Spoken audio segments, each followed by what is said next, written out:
मैं प्रदीप कुमार, मेरे क्लासेस में इंग्लिश टीचर, और आप सभी को कल मैंने डायरेक्ट इनडायरेक्ट पढ़ाया था नरेशन। तो उसके आगे का टॉपिक पढ़ेंगे जिसमें इंटेरोगेटिव, डबल इंटेरोगेटिव और इम्पेरेटिव सेंटेंस होते हैं। तो स्टार्ट करते हैं इंटेरोगेटिव सेंटेंस। तो आज सभी को हम पढ़ाएंगे इंटेरोगेटिव। अच्छा, इंटेरोगेटिव मीन्स क्या होता है? इंटेरोगेटिव जैसे आस्किंग द क्वेश्चन, किसी क्वेश्चन को पूछा जाता है, इंटेरोगेट कहते हैं। तो हेल्पिंग वर्ब इसमें शुरू में आ जाता है। तो हमें पहचानने का सबसे अच्छा तरीका है helping verb started from helping verb. Helping verb शुरू में आ जाए, इसी में इंटेरोगेटिव भी होता है और नॉट आ जाता है इसमें। जैसे सेंटेंस ले लेते हैं,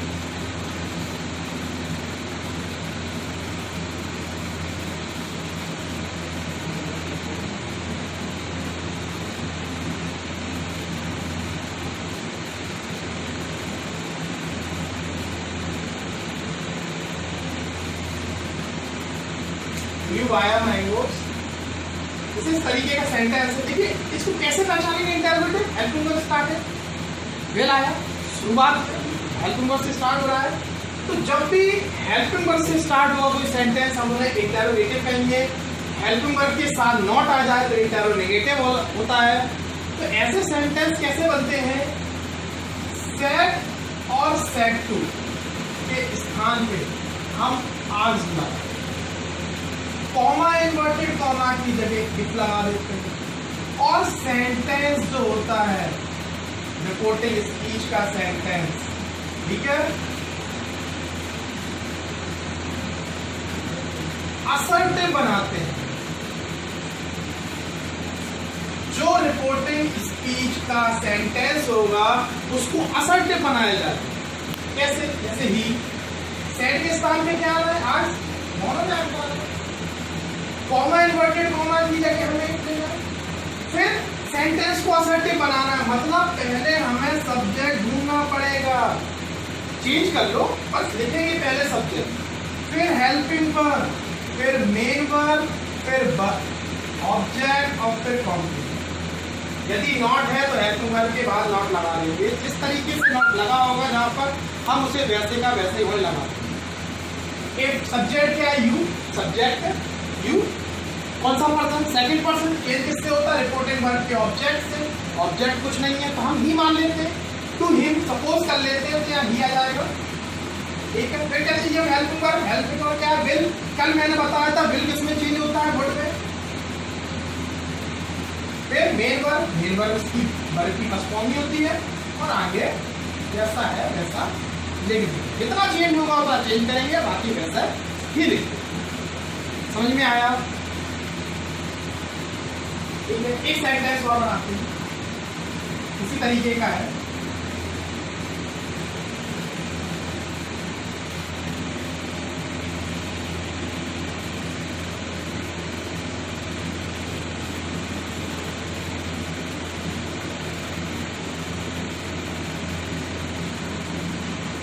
एक चीज और, क्वेश्चन मार्क लगता है यहाँ पे।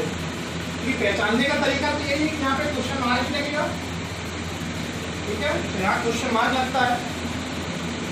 इसे भी कैसे बनाएंगे? आई सेड, और सेड के स्थान पे क्या आना है? आज, कॉमा इन्वर्टेड कॉमा की जगह, और फिर सेंटेंस असर्टिव मतलब सब्जेक्ट। दोनों सब्जेक्ट क्या है? यू। सेकंड पर्सन सब्जेक्ट है, किससे चेंज होगा? रिपोर्टिंग वर्ब के ऑब्जेक्ट से। ऑब्जेक्ट कुछ है नहीं है, हम नहीं मान लेंगे, ठीक है।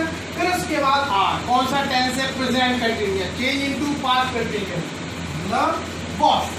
और उसमें मेन वर्ब वर्ब के फर्स्ट फॉर्म के साथ आईएनजी होती है, तो हम उसे वैसे का वैसे लिख देंगे और आगे जैसा समझ गए? डबल इंटेरोगेटिव, ठीक है। डबल इंटेरोगेटिव मतलब क्या होता है? इसमें starting from question word, question word से कोई सेंटेंस स्टार्ट होगा, हम उसे डबल इंटेरोगेटिव कहेंगे। देखते हैं कैसे।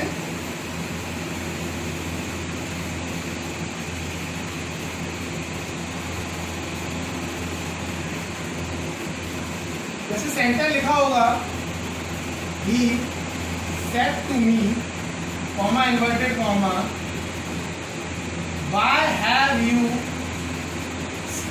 stolen my watch, इसमें भी क्वेश्चन मार्क आएगा। तो डबल इंटेरोगेटिव होता है, डबल इंटेरोगेटिव। तो डबल इंटेरोगेटिव सेंटेंस हो या डबल इंटेरोगेटिव सेंटेंस हो, उसको पहचानने का तरीका है क्वेश्चन वर्ड, जैसे why, when, where, how, whose, whom, ये सब क्वेश्चन वर्ड है। तो क्वेश्चन वर्ड से पहचान लेते हैं डबल इंटेरोगेटिव है, और इसी के साथ नॉट भी आ जाएगा तो डबल इंटेरोगेटिव कहलाएगा। इससे ऐसे सेंटेंस कैसे बनते हैं, सेड और सेड टू के स्थान पर एज यूजुअल आपका आरजी रहेगा। कॉमा इन्वर्टेड कॉमा की जगह कोई वर्ड नहीं होता है, कोई भी वर्ड नहीं लिखते हैं, नो वर्ड, पर जो क्वेश्चन वर्ड होता है उसको लिखेंगे, जो भी क्वेश्चन वर्ड होता है उसे लिखेंगे, क्वेश्चन वर्ड को लिखते हैं, ठीक है। और उसके बाद सेंटेंस को असर्टिव बना,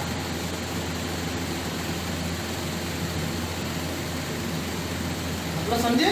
और सेंटेंस कौन सा होगा, आरएस का होगा, रिपोर्टिंग स्पीच का सेंटेंस होगा।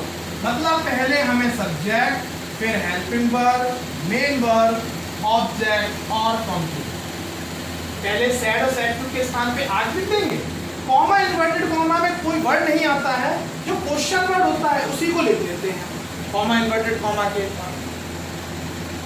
साथ में। और उसके बाद रिपोर्टिंग स्पीच का जो सेंटेंस होता है वो असर्टिव बनता है।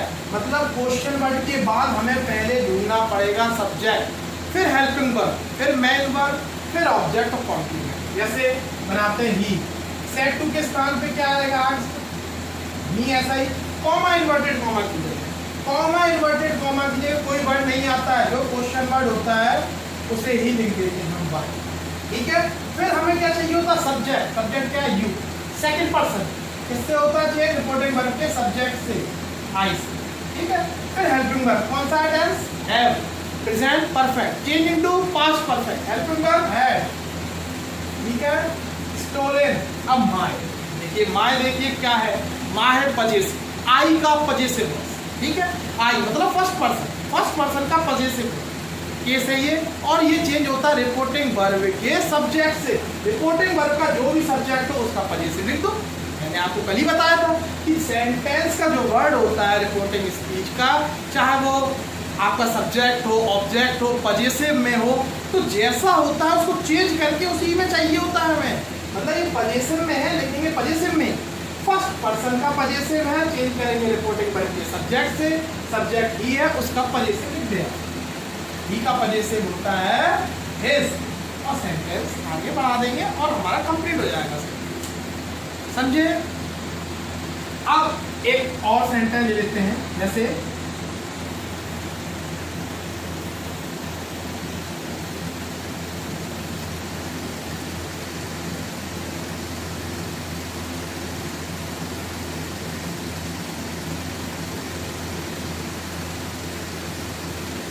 why will you not help me, why will you not help me, ये थोड़ा डबल इंटेरोगेटिव ले लेते हैं।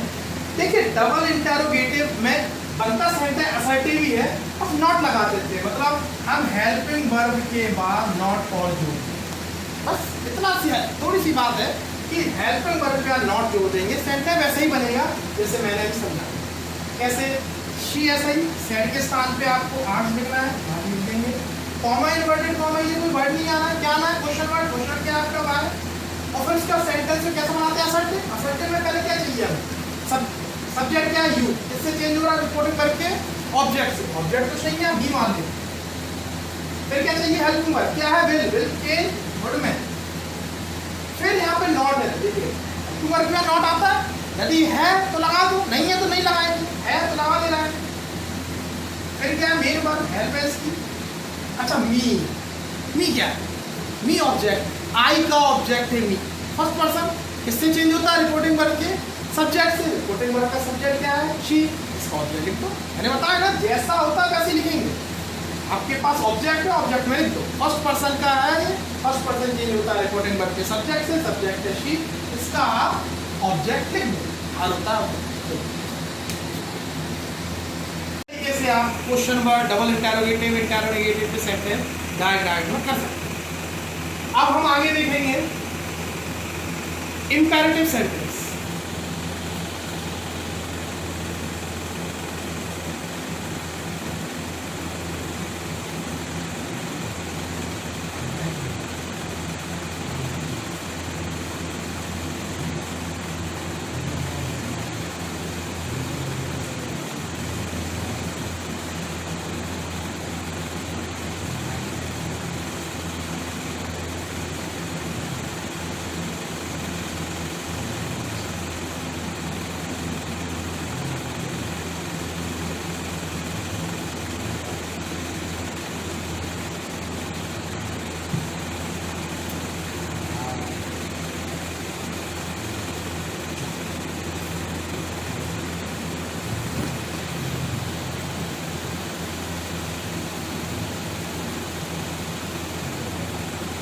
अब बात करेंगे इंपेरेटिव सेंटेंस की।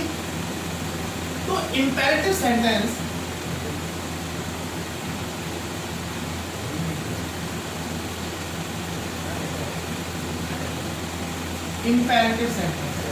तो ये होता क्या है imperative sentence?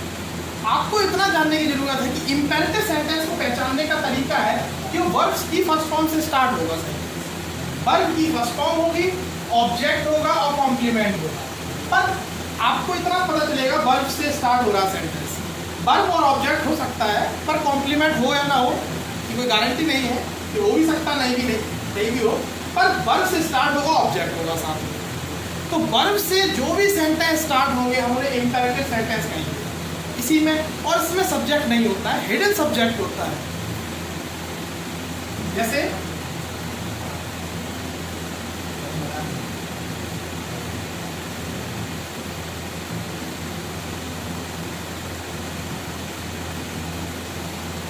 Open your book, ये ओपन क्या है? वर्ब की फर्स्ट फॉर्म। योर बुक क्या है? ऑब्जेक्ट है आपका। तो देखिए ओपन योर बुक, वर्ब से कोई भी सेंटेंस स्टार्ट होगा हम उसे इंपेरेटिव सेंटेंस कहेंगे। और इंपेरेटिव सेंटेंस को इनडायरेक्ट कैसे बनाते हैं? सेड और सेड टू के स्थान पे हम उसमें प्रपोजल वर्ड लिखते हैं। जैसे ऑर्डर, requested, suggested, advised और proposed।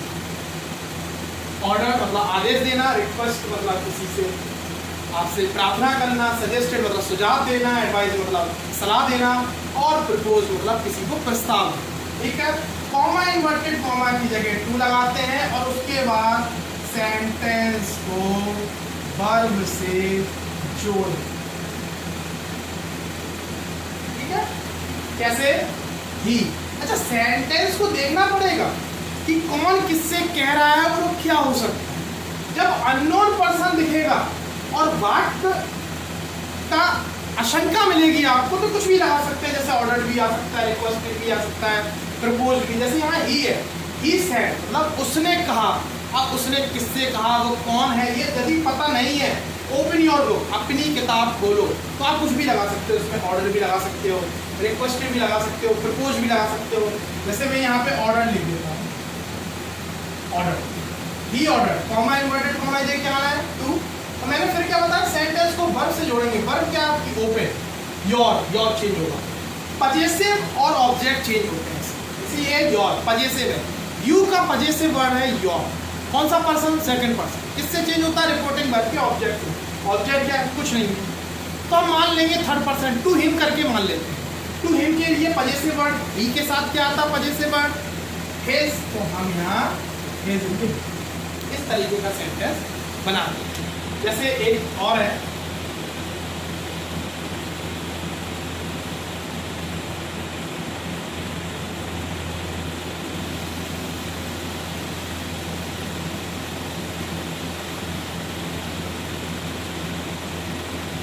teacher said to students, comma inverted comma, write a letter। तो देखिए टीचर, अच्छा एक चीज और है कि order, requested, propose, suggested, advice कैसे लगता है, जब कोई बड़ा किसी छोटे को कुछ कहता है तो वो आदेश ही देगा, हमेशा ऑर्डर आता है। जब कोई छोटा बड़े को कुछ कहेगा तो हमेशा रिक्वेस्ट करेगा, तो रिक्वेस्टेड आता है। जब कोई समान रूप से दो व्यक्ति, दोनों दोस्त हों, जैसे दोनों साथी हों, तो वो हमेशा एक दूसरे को प्रपोज ही करेगा। एडवाइस हमेशा सलाह देना, मतलब जैसे कोई लॉयर देगा तो आपको एडवाइस, सॉरी कोई डॉक्टर होगा तो वो आपको एडवाइस ही करेगा। तो डॉक्टर किसी को, और हमेशा वकील होंगे, लॉयर जो आपके वकील होंगे वो आपको सजेस्ट करेंगे, ठीक है, क्लाइंट्स को सजेस्ट किया जाता है। जैसे the teacher said to student, teacher बड़ा है, स्टूडेंट छोटा है, वो हमेशा ऑर्डर करेगा। तो ये चीज़ें समझने की हैं आपको। जैसे द टीचर ऑर्डर स्टूडेंट, ठीक है, तो कॉमा इन्वर्टेड कॉमा की जगह टू लिखना है, वर्ब से सेंटेंस को जोड़ना है, राइट लेटर। इस तरीके का है कि जब कोई बड़ा छोटे से कहेगा ऑर्डर आएगा, छोटा बड़े से कहेगा रिक्वेस्ट आएगा, दोनों बराबर के होंगे तब आपको प्रपोज आएगा। जब कोई डॉक्टर पेशेंट से कुछ कहेगा तो एडवाइस आएगा, और जब कोई वकील होगा वो क्लाइंट से कुछ कहेगा तो सजेस्टेड आएगा। इस तरीके से एक कनेक्टिव सेंटेंस सिंपल तरीके से इस तरीके से बनाएं।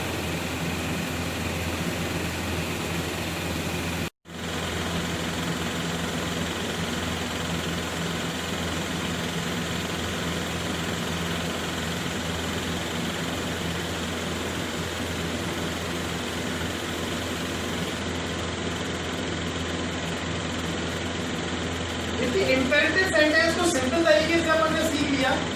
अब imperative sentence in negative case, negative में की तरीके कैसे आता है? तो नेगेटिव कुछ नहीं, डू नॉट का मतलब होता है मत करना या मत करो कुछ भी। जैसे सेंटेंस है he said me comma inverted comma do not tease the poor, ठीक है। तो डू नॉट मतलब मत करना, टीज मतलब सताना, द पुअर मतलब गरीबों को मत सताओ। ये इम्पेरेटिव सेंटेंस नेगेटिव में है। तो इस तरीके से सेंटेंस कैसे बनता है? सेड और सेड टू के स्थान में तो प्रपोजल वर्ड ही रहता है, जैसे order, requested, suggested, advice, propose. और कॉमा इन्वर्टेड कॉमा की जगह यहाँ पे नॉट टू लगाते हैं, ठीक है। और जो डू नॉट शब्द होता है ना, डू नॉट वर्ड होता है, शब्द होता है, उसे हटा देते हैं। कॉमा इन्वर्टेड कॉमा की जगह नॉट टू लगाते हैं और डू नॉट शब्द हटा देते हैं, और उसके बाद सेंटेंस को वर्ब से जोड़ देते हैं। जैसे ही अब सेड टू, पहले तो वाक्य देखिए किस वाक्य क्या कह रहा है। Do not teach the poor, ये हमें एडवाइस देगा। उसने मुझसे कहा गरीबों को मत सताओ, किसी ने भी किसी से भी कहा है, पर do not teach the poor, गरीबों को मत सताओ, तो एक सलाह है, एडवाइस है। तो कोई भी कुछ भी कह देगा, जैसे कोई बड़ा छोटे से कहे, छोटा बड़े से कहे, पर यदि एडवाइस है तो उसे आप एडवाइस में लिखेंगे मी ऐसा ही कॉमा इन्वर्टेड कॉमा की जगह नॉट टू, डू नॉट सब हट जाएगा, वर्ब एट टीज इससे जोड़ देंगे, ठीक है। Advice me not to teach the poor, ये इस तरीके का सेंटेंस बनाते हैं। और एक और सेंटेंस देख लेते हैं हम, ठीक है। जैसे और अधिकांश जगह पे डू नॉट में एडवाइस ही लगता है, पर कभी कभी कुछ बात बदल जाते हैं जिसमें हम कुछ और वर्ड लगाते हैं। जैसे ये है teacher said to me comma inverted comma do not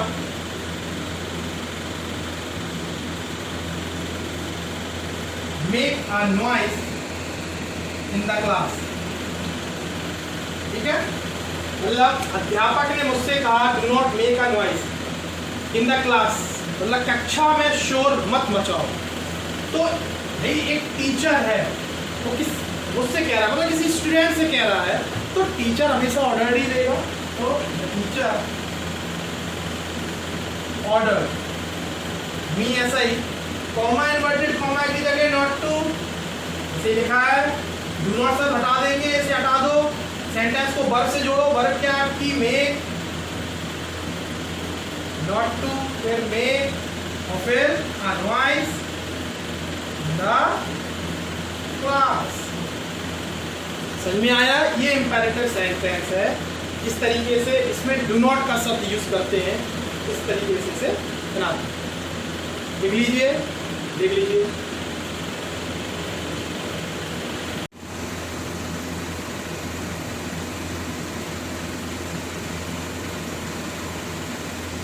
अब इसी इंपेरेटिव सेंटेंस में कुछ दो नियम और हैं, जैसे कि लेटस का नियम, और लेटस के अलावा जैसे लेट मी आ जाए, लेट हिम आ जाए, लेट इट आ जाए, लेट देम आ जाए, लेट यू आ जाए, तो उसके भी अलग नियम है। तो पहला हम सिखाएंगे लेटस का नियम, ठीक है? देखेंगे लेटस में क्या आता है।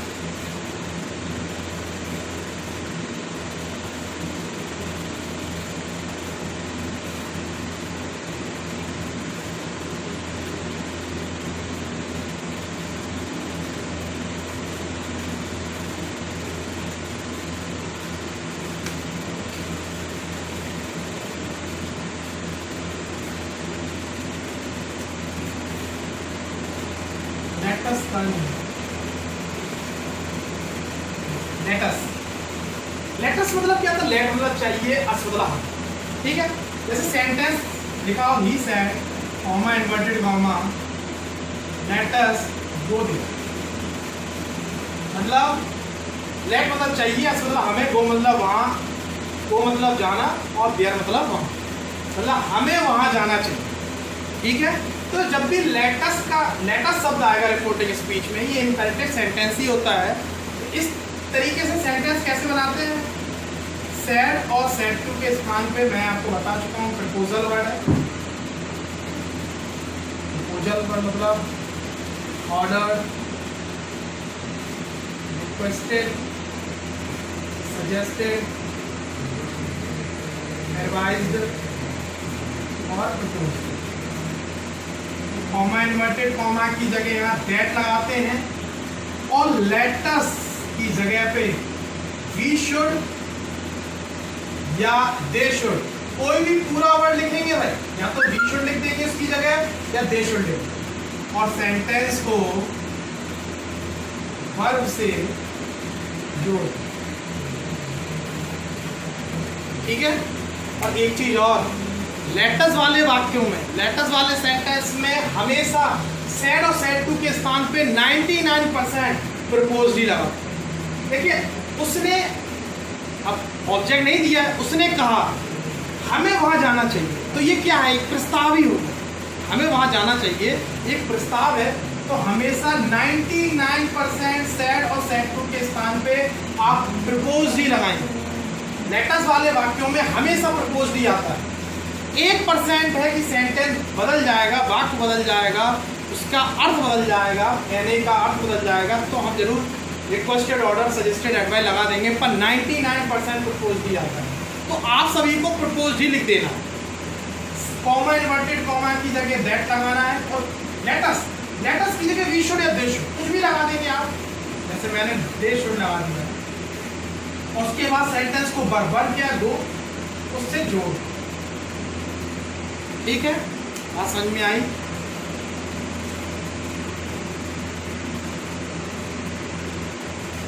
इसी तरीके से इस बात और है, जैसे I said to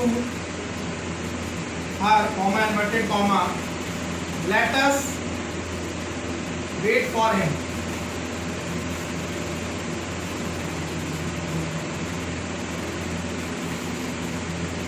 late us wait for him मतलब हमें उसका इंतजार करना चाहिए, हमें उसका इंतजार करना चाहिए। तो वही है, आई सेड टू के स्थान पे प्रपोज, आर ऐसा ही, कॉमा इन्वर्टेड कॉमा की जगह दैट, और लेट अस की जगह वी शुड या दे शुड, तो हमने यहाँ पे वी शुड का प्रयोग कर लेते हैं, और wait for.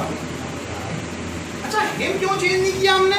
Him third person है, ही का ऑब्जेक्ट है, हिम थर्ड पर्सन है, मतलब नो चेंज, तो हम उसे वैसे का वैसे देंगे। मैंने बताया था कल आपको, लिख लीजिए, कोई डाउट हो बताइए, देख लीजिए।